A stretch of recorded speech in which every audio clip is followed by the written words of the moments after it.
Hi గారు, welcome to our channel. ప్రస్తుతం మనతో పాటు దాము బాలాజీ గారు సీనియర్ జర్నలిస్ట్ ఉన్నారు. వారితో ఒకసారి మాట్లాడదాం. సార్ నమస్కారం. సార్ నమస్తే. సార్ 2024లో సినిమా ఇండస్ట్రీలో ఎన్నో సినిమాలు వచ్చి హిట్స్ కొట్టినప్పటికీ కొన్ని వివాదాలు కూడా చాలా మట్టుకు చుట్టుముట్టాయి సార్. అంటే ఇప్పటి వరకు ఎప్పుడు లేనన్ని వివాదాలు ఇండస్ట్రీని ఈ సంవత్సరమే కలవరపరచడం మనం చూస్తూ వస్తున్నాం. నాగార్జున గారి ఇష్యూ కావచ్చు, అల్లు అర్జున్ గారి ఇష్యూ వచ్చి చాలా ఉన్నాయి.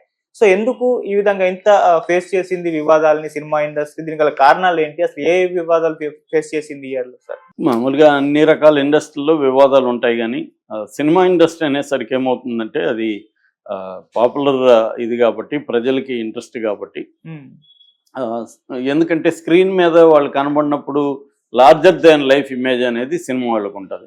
సో అందుకని వాళ్ళ జీవితాల్లో ఏం జరిగినా అందరికీ ఆసక్తి ఉంటుంది. ఎక్కడైనా పోయినా మనకి మగవాళ్ళు కలిసినప్పుడు మాట్లాడుకునే రెండే టాపిక్స్, ఒకటి రాజకీయాలు, ఒకటి సినిమా. ఏ క్రౌడ్లో పోయినా ఈ రెండు కంపల్సరీ ఉంటాయి. మిగతా ఏమున్నా లేకపోయినా ఈ రెండు అయితే ఉంటాయి. సో రాజకీయాల కంటే కూడా సినిమా వచ్చేసరికి కొద్దిగా జ్యూసీ ఐటమ్స్, డార్క్ సైడ్ ఇవన్నీ ఉంటాయి. ముఖ్యంగా అఫైర్లు ఇవి ఎక్కువ సినిమా రంగానికి సంబంధించి జనరల్గా ఉంటాయి.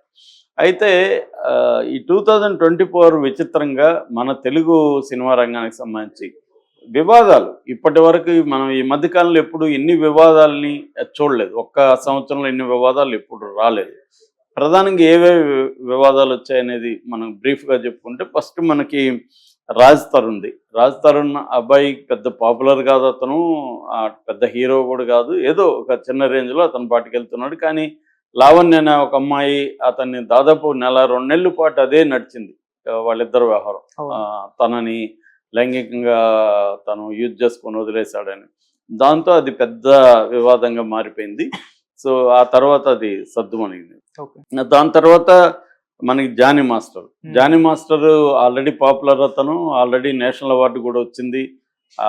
అతని మీద కూడా ఒక సీరియస్ అలిగేషన్, అతని మీద అయితే మామూలుగా కేసే కాకుండా పోక్సో కేసు కూడా పెట్టారు. అంటే మైనర్ బాలికను లైంగికంగా కలిశాడు, అది ఆమెను ఫోర్స్ఫుల్గా చేశాడని ఆమె కంప్లైంట్ ఇచ్చింది. ఫోర్స్ఫుల్గా చేసిన, ఆమె ఆమోదంతో చేసిన మైనర్ బాలికతో సంభోగం అనేది ఖచ్చితంగా అది పోక్సో కిందకే వస్తుంది, అది రేప్ కిందకే వస్తుంది. ఆమె అనుమతి ఉన్నా కూడా రేప్ కిందకే వస్తుంది. సో అది ఆయన ఎదుర్కొన్నాడు. దాంతో ఆయనకి అవార్డు క్యాన్సిల్ కూడా చేశారు కమిటీ. ఆయన కెరీర్ కంప్లీట్గా డ్యామేజ్ అయిపోయింది. జైలుకి కూడా 36 రోజులు జైలుకి వెళ్ళి వచ్చాడు. ఇక నాగార్జున ఎన్కన్వెన్షనల్ సెంటర్ని కూలగొట్టడం అనేది కూడా చరిత్రలో ఎప్పుడు జరగలేదు. కేసీఆర్ లాంటి వాళ్ళు కూడా టచ్ చేయలేదు. అట్లాంటిది రేవంత్ రెడ్డి హైడ్రా పెట్టి నాగార్జున ఎన్కన్వెన్షన్ కూలగొట్టేయడం, దాని మీద ఆయన కోర్టుకు వెళ్ళడం అప్పటికే అయిపోయింది.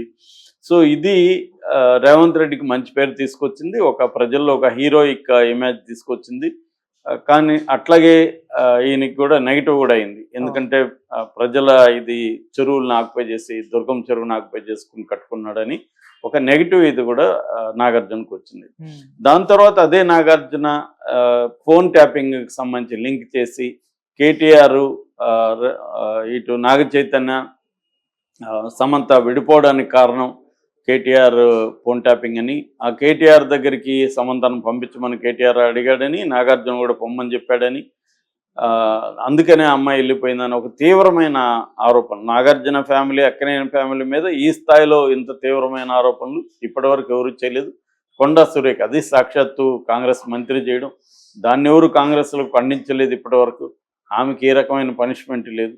కాకపోతే నాగార్జున కోర్టుకు వెళ్ళి గట్టిగా ఫైట్ చేస్తున్నాడు. ఈ విషయంలో నాగార్జునకి అగైన్ సింపతి అయితే జనాల్లో వచ్చింది. ఆమెకి వ్యతిరేకత, కాంగ్రెస్ పట్ల వ్యతిరేకత కూడా వచ్చింది. ఇక ఆర్జీవి ఎంత పాపులర్ మనకు తెలుసు. ఆయన వివాదాలు తెచ్చుకుంటుంటాడు, ఆయనే క్రియేట్ చేసుకుంటుంటాడు. ఆయన సినిమాలు ఎప్పుడైనా రిలీజ్కుంటే ముందు 1 month 2 months నుంచి వివాదాలను ఆయన క్రియేట్ చేసుకోవడం, ఏవి లేకపోయినా కూడా ఆయన బోరు కొడితే వివాదాలు క్రియేట్ చేసుకోవడం అనేది చూస్తుంటాం. కానీ ఆయన ఫస్ట్ టైం ఆయన దాదాపు అరెస్ట్ వరకు వెళ్ళిపోయింది. ఇంకా అరెస్ట్ అవుతాడేమో అన్న స్థాయికి వెళ్ళిపోయింది. కోర్టులోకి వెళ్ళింది కేసు.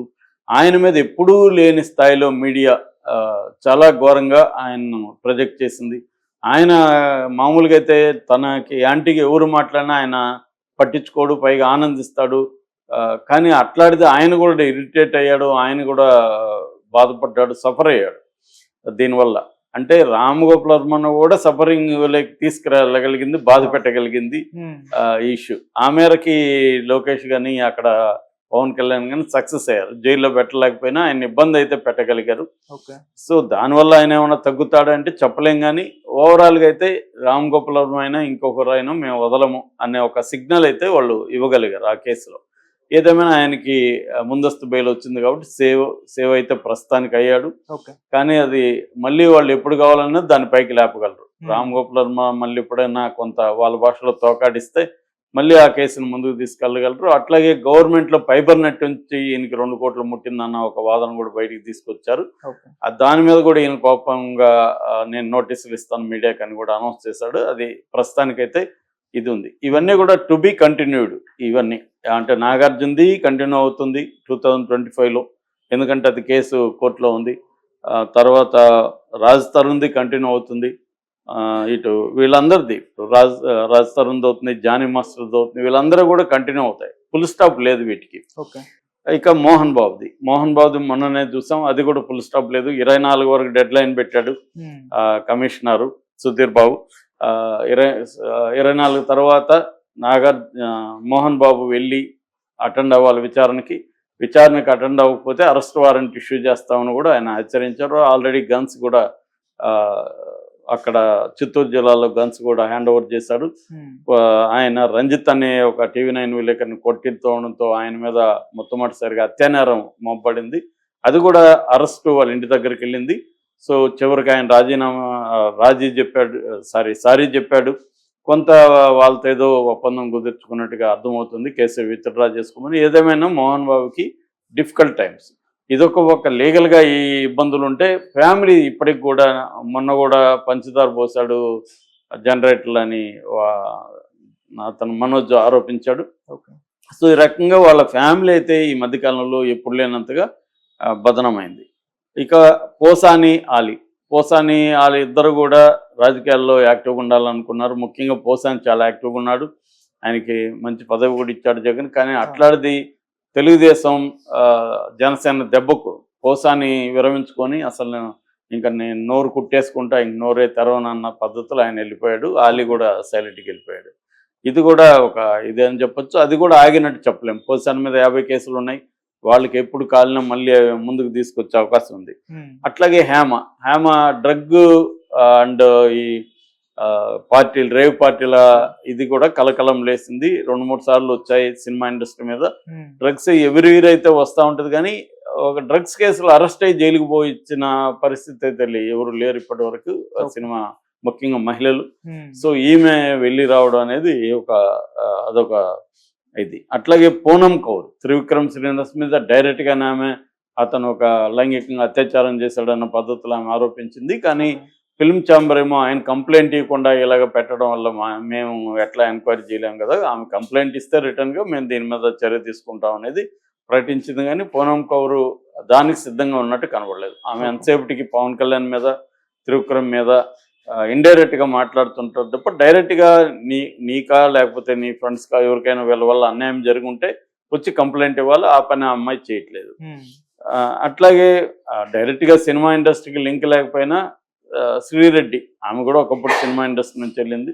ఆమె కూడా నేను విరమించుకున్నాను డైరెక్ట్గా ఆమె సారీ చెప్పింది. ఒక రకంగా కాలు పట్టుకునే పరిస్థితి ఆమె క్రియేట్ చేసుకుంది. మేబీ అందుకని ఆమెకు ఇప్పటి వరకు ఇంకా ఆమెను అరెస్ట్ అయితే చేయలేదు. కేసులు అయితే ఉన్నాయి. శ్రీరెడ్డి మళ్ళీ ఏమన్నా తోకాడిస్తే శ్రీరెడ్డిని అరెస్ట్ చేసే అవకాశాలు కనిపిస్తున్నాయి. అట్లాగే ఇంకా ప్రభాస్ మీద అర్షద్ వర్షి చేసిన కామెంట్ కావచ్చు, హరీష్ శంకర్ ఇష్యూ కావచ్చు, చోటా కే నాయుడుది కావచ్చు, బండ్ల గణేష్ సినిమా ఇండస్ట్రీ మీద చేసిన విమర్శలు కావచ్చు, రేవంత్ రెడ్డి విషయంలో, ఇవన్నీ కూడా కొంత చిన్న చోట వివాదాలుగా మనం చెప్పుకోవచ్చు. బేసిక్గా ఏంటంటే రేవంత్ రెడ్డి వచ్చిన తర్వాత రేవంత్ రెడ్డి సినిమా ఇండస్ట్రీ మీద ఏమాత్రం సాఫ్ట్ కార్నర్ ఉన్నట్టు కనబడలేదు. దానికి ఒక కారణం ఏంటంటే గతంలో సినిమా ఇండస్ట్రీలో కొంతమంది మెజారిటీ ఇటు కేటీఆర్తో కలిసి ఉండడం, బీఆర్ఎస్ కొంతమంది మంత్రులతో వాళ్ళు బాగా ఉండడం, ఇదంతా రేవంత్ రెడ్డి కోపం తెప్పించింది. అట్లాగే తాను సీఎం అయినా కూడా తనను పట్టించుకోలేదని, తను చెప్పిన వాటిని ఏది కూడా ఇండస్ట్రీ సీరియస్గా తీసుకోలేదు. గద్దర్ అవార్డ్స్ విషయం కావచ్చు, డ్రగ్స్కి సంబంధించి ప్రమోట్ చేయాల్సిన డ్రగ్స్కి యాంటీగా ప్రమోట్ చేయమని వీడియోలు చేయండి అని పిలిపిస్తే ఎవరు పట్టించుకోలేదు. ఇటువంటి విషయాల్లో కూడా రేవంత్ రెడ్డి హర్ట్ అయ్యాడు. అట్లాగే ఆయనకి ఎప్పటి నుంచో కొంత పర్సనల్ ఇష్యూస్ కూడా ఉన్నాయి. మూడవది సినిమా వాళ్ళని మనం కానీ వదిలితే వీళ్ళు రేపు పొద్దున్న